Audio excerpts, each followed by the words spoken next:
ঢাকা 17 আসনের যিনি প্রার্থী, জামাতের প্রার্থী মিস্টার খালিদুজ্জামান, ডাক্তার খালিদুজ্জামান, ওনার এই ডাক্তার লিখতে পারেন কিনা এটা নিয়ে আলোচনা আছে। যাক, সে আলোচনায় আমি যাচ্ছি না, মিস্টার সম খালিদুজ্জামানই ওনাকে বলছি। তো উনি ক্যান্টনমেন্টে ঢুকতে গিয়েছিলেন এবং ক্যান্টনমেন্টে ঢোকার সময় তাকে ক্যান্টনমেন্টের গেটে, জাহাঙ্গীর গেটে, ওখানে যে এমপি থাকে মানে মিলিটারি পুলিশ থাকে, ওনারা তাকে আটকিয়েছেন এই কারণে। ওনারা সবাইকে আটকান, জিজ্ঞাসা করেন কোথায় যাবেন, কেন যাবেন, জানতে চান। ওনার সঙ্গে গানম্যান ছিল, খালিদুজ্জামান সাহেবের সঙ্গে গানম্যান ছিল। এমপি যে বক্তব্য, মানে ওখানকার ক্যান্টনমেন্টের পুলিশের বক্তব্য যে ক্যান্টনমেন্টের ভেতরে বেসামরিক কেউ গানম্যান নিয়ে যেতে পারবেন না অথবা কোনো অস্ত্র বহন করা যাবে না। তাদের বক্তব্য ছিল যে এমপি সাহেব যান ভেতরে, কোনো সমস্যা নেই। এমপি সাহেব মানে এমপি পদপ্রার্থী যিনি, উনি যান, খালিদুজ্জামান সাহেব যাবেন, ওনার সঙ্গে যারা আছে সবাই যাবেন, কারণ ক্যান্টনমেন্ট এরিয়াটাও তো কিন্তু ঢাকা 17-এর মধ্যেই পড়েছে। তাদের সবাই যাবে, ওনাদের কোনো আপত্তি নেই, কিন্তু বন্দুক যেতে পারবে না, মানে একটা অস্ত্র ভিতরে ঢুকতে পারবে না। এই ছিল বক্তব্য। খালিদুজ্জামান সাহেবের বক্তব্য ছিল উনি ক্যান্টনমেন্ট পার হয়ে ক্যান্টনমেন্টের ও পাশে যাবেন, হয়তো ওই আপনার বালুঘাট টালুঘাট যে এলাকাগুলি আছে ওদিকে যাবেন, অথবা কচুক্ষেত যাবেন, যেদিকে যাবেন। তো ওখানেও তার গানম্যান লাগবে, কারণ ওখানে ক্যান্টনমেন্টের পক্ষ থেকে বলা, পুলিশ আর্মির পক্ষ থেকে বলা হচ্ছিল ক্যান্টনমেন্টের মধ্যে তো আপনার নিরাপত্তা আমরাই দিচ্ছি, আপনার গানম্যান লাগবে না। ওনার বক্তব্য বলো ওপারে গেলে তো আমার নিরাপত্তার প্রশ্ন, লোকজন তখন আমাকে মারতে পারে, তো তখন তো আমার গানম্যান লাগবে। এই বাহাস অনেকক্ষণ চলেছে। এইটা নিয়ে বিতর্ক হতে পারে। খালিদুজ্জামান সাহেব অবশ্যই বলতে পারেন, ওনার সে বলার অধিকার আছে যে এই এলাকায় তো আমি নির্বাচনের প্রচারণা চালাবো, তাহলে আমি এই এলাকা পার হয়ে ক্যান্টনমেন্টের ওপারেও তো আমি যাবো, সেখানে তো আমাকে, তাহলে ওই গানম্যান আমি ওখানে পাবো কোথায়? Logical question. কিন্তু ক্যান্টনমেন্টের একটা নিয়ম আছে যে ওখানে কেউ অস্ত্র নিয়ে যেতে পারবে না, তারা তাদের নিয়ম পালন করছেন। এই হলো বিরোধের কারণটা। বিরোধটা নিয়ে আমার তেমন কোনো বক্তব্য নেই, এটা আইন যা বলে সেটা হবে, কোনটা আইনি কোনটা বেআইনি এটা আমি এই আলোচনায় আনতে চাচ্ছি না। আমার আনতে চাওয়া যে ব্যাপারটা সেটা হলো খালিদুজ্জামান সাহেবের আচরণটা, ওনার হম্বিতম্বি করার যে প্রবণতা, হম্বিতম্বি করার জন্য যে বডি ল্যাঙ্গুয়েজ, যে ভাষার উনি ব্যবহার করেছেন, সেটা আমার কাছে আপত্তিকর মনে হয়েছে। উনি এমপি যিনি দায়িত্বপ্রাপ্ত আছেন, উনি কিন্তু সিদ্ধান্ত দেওয়ার অধিকার রাখেন না। আসলে ওনাকে যে সিদ্ধান্তগুলি দেওয়া হয় উনি সেটা কেবল পালন করেন। তার সঙ্গে হম্বিতম্বি একজন এমপি পদপ্রার্থী কেন করবেন? একজন সংসদ সদস্য পদপ্রার্থী উনি তো এখানে নির্বাচনে ভোট পেলে সংসদ সদস্য হতে পারেন। ওনার বিরুদ্ধে এখানে আছেন তারেক রহমান, উনি তারেক রহমানকে হারালে উনি তো এখানে সংসদ সদস্য হবেন। কাজেই উনি এই ইলেকশনে উনি জিততেও পারেন, এটা মাথায় রেখেই তো উনি আচরণ করবেন, সেরকম আচরণ করবেন। জনগণ দেখবে যে এই ভদ্রলোক জিতলে পরে কি করবে। কিন্তু উনি যে আচরণটা উনি করলেন, সে আচরণটা কি ভদ্র জনচিত হয়েছে?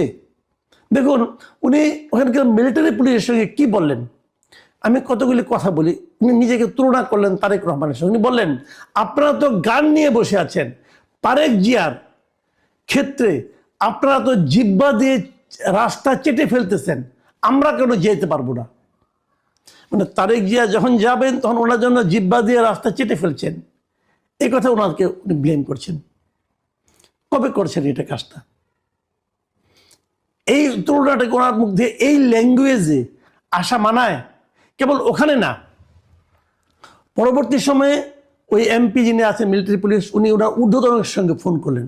যখন ঊর্ধ্বতনের সঙ্গে ফোন করলেন তখন ফোনের অপর প্রান্তের লোকটাকে শোনানোর জন্য এমপি যিনি ছিলেন মিলিটারি পুলিশ, উনি তো ফোন করছেন ওনার ঊর্ধ্বতনের সঙ্গে, তাহলে এখান থেকে খালিদুজ্জামান সাহেব বলে দিচ্ছেন যে আপনি বলেন যে তারেক রহমানের প্রতিদ্বন্দ্বী, তারেক জিয়ার প্রতিদ্বন্দ্বী ঢাকা 17 আসনে আমি ক্যান্ডিডেট। মানে দেখুন খালিদুজ্জামান সাহেব, আপনাকে আমি বলি আপনার অবস্থানটা কি দাঁড়িয়েছে। আপনি নিজের পরিচয়টা পর্যন্ত দিতে যে তারেক জিয়ার নাম উল্লেখ করতে হচ্ছে। মানে আপনার পরিচয়টা কি? আপনার পরিচয় হলো আপনি তারেক জিয়ার প্রতিদ্বন্দ্বী। মানে আপনার নিজস্ব পরিচয়ে আপনি মানে নিশ্চিত হতে পারছেন না যে আপনাকে চিনতে পারবে কিনা। আপনি এতটাই বিখ্যাত লোক ওই এলাকার, এবং আপনাকে নিজে মুখে উচ্চারণ করতে হচ্ছে যে বলেন, মানে ওই পাশের লোকজনকে বলেন, জানান যে আমি তারেক জিয়ার প্রতিদ্বন্দ্বী। মানে এটা হয় কি, ছোট মাছ বেশি পানিতে বললে যা হয়, ওনার অবস্থা হয়েছে তাই। আমি আরেকটু কথা বলে নিই এখানে, ওই মিলিটারি পুলিশ যখন ওনার ঊর্ধ্বতনের সঙ্গে ফোনে আলাপ করে সেই ফোনটা আবার ইয়েকে দিলেন, খালিদুজ্জামান সাহেবকে দিলেন, তখন তিনি কিন্তু একই কথা বললেন। এবং সেখানেও তিনি বললেন যে তারেক জিয়ার জন্য আপনারা তো জিব্বা দিয়ে রাস্তা পরিষ্কার করে দিচ্ছেন, আমাকে কেন দিবেন না, হোয়াই নট। তারপরে আবার বলতেছেন, তারপরে যেটা হলো মারাত্মক একটা অভিযোগ করেছেন উনি আর্মির ব্যাপারে, বলেছেন যে পরিকল্পিতভাবে আপনারা আমাদের মধ্যে কেওয়াস সৃষ্টি করছেন। আমাদের মধ্যে মানে কি? মানে বিএনপি এবং জামাতের মধ্যে, বিএনপি এবং জামাতের মধ্যে কেওয়াস সৃষ্টি করছে আর্মি, সেনাবাহিনী। উনি আবার এই হুমকিও দিলেন যে উনি নাকি এটা নিয়ে সেনাপ্রধানকেও কমপ্লেন করবেন, সেনাপ্রধানকেও জানাবেন। এবং উনি দায়ী করলেন কাকে?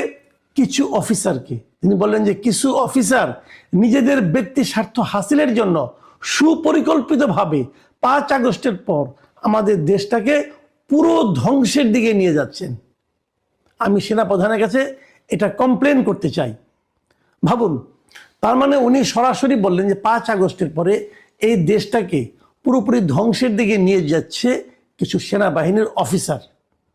এটা যদি সত্য হয়, ওনার অভিযোগ যদি সত্য হয়, তাহলে তো তাদের বিরুদ্ধে অ্যাকশন নেওয়া উচিত। এবং এটা ভয়ঙ্কর কথা কিন্তু, তাহলে দেশটা বিপদের মধ্যে আছে। সেনাপ্রধান এগুলি দেখেন না কেন? এবং উনি যখন বলছেন আমি সেনাপ্রধানের কাছে কমপ্লেন করব, তার মানে কি? এটুকু বোঝা যাচ্ছে ওনার কথা থেকে যে ওনার সঙ্গে সেনাপ্রধানের প্রায় কথাবার্তা হয় এবং সেনাপ্রধানের কাছে কমপ্লেন করার মতো অবস্থায় উনি আছেন। সেনাপ্রধান এখন কি করেন আমরা দেখি। ওনার কমপ্লেন যদি সত্য, একজন এমপি ক্যান্ডিডেট, কিন্তু ওই এলাকার এমপি ক্যান্ডিডেট, তিনি যদি বলেন যে এই সেনাবাহিনী মানুষের মধ্যে একটা কেওয়াস সৃষ্টি করার জন্য কাজ করছে, কিছু অফিসার দেশটাকে ধ্বংসের দিকে নিয়ে যাচ্ছে, এই কথা যদি উনি করে বলেন এবং সেটা যদি সেনাপ্রধানকে উনি কমপ্লেন যেহেতু করতে চেয়েছেন, নিশ্চয়ই এতক্ষণে করে ফেলেছেন, আমি দেখতে চাই সেনাপ্রধান কি ব্যবস্থা নেন সেই কতিপয় অফিসারের বিরুদ্ধে, যে অফিসারগুলো সারা দেশটাকে ধ্বংসের মুখে ঠেলে দিচ্ছেন বলে এই আমাদের খালিদুজ্জামান সাহেব অভিযোগ করেছেন। খালিদুজ্জামান সাহেব আর একটা কথা বলেছেন, যেটা বলে আমি আলোচনাটা শেষ করব। উনি শেষ দিকে বলেছেন একটা কথা, আমি ওটাও আপনাদেরকে পড়ে শোনাই। উনি বলেছেন, শোনেন, এই সময় বুঝছেন সব সময় থাকে না, আপনাদের সময় সব সময় সমান যায় না। বহু বড় বড় অফিসাররা 5 আগস্টের পর পা ধরেছেন আমাদের কাছে গিয়ে, আমি কিছু বলিনি। আমরা এমন কুকুরের মতো পা চাটা হইনি, ঠিক আছে? সেনাবাহিনীর কোন কোন অফিসার ওনাদের কাছে যে পা ধরে বসেছিলেন সেটা আমরা বাইরের লোক, সাধারণ মানুষ বুঝতে পারবো না, সেনাপ্রধান নিশ্চয়ই বুঝতে পারবেন। কিন্তু আমরা সাধারণ মানুষ হিসাবে আমরা যেটা মনে করি, আমরা তো এমন সেনাবাহিনী চাই না যারা যে নাকি এই সমস্ত পলিটিক্যাল লিডারদের পা ধরে বসে থাকে।